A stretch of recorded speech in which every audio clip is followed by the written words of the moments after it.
Corazón de América India, bajo el cielo azul un sol tropical regala su luz.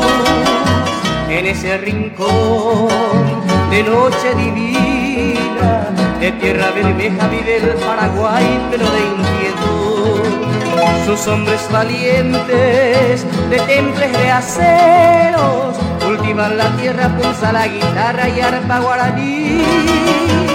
Bellas mujeres de ojos de luceros, de manos pequeñas como en un milagro tequeñandutí.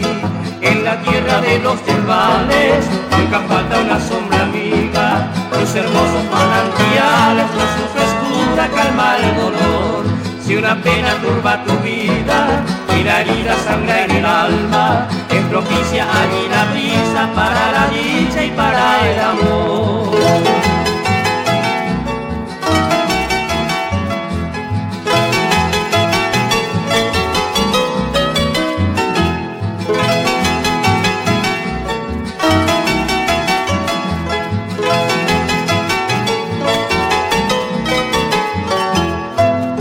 Bajo los naranjos la hamaca nativa brinda las caricias del suave columpio al ombojupá.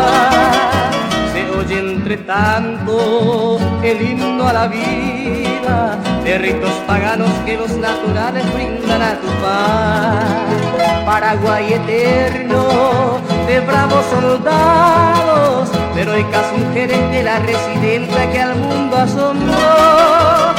Tu sendero que está iluminado por el sol de mayo que América India al mundo negó. En la tierra de los yerbales nunca falta una sombra amiga, sus hermosos manantiales con su frescura calma el dolor.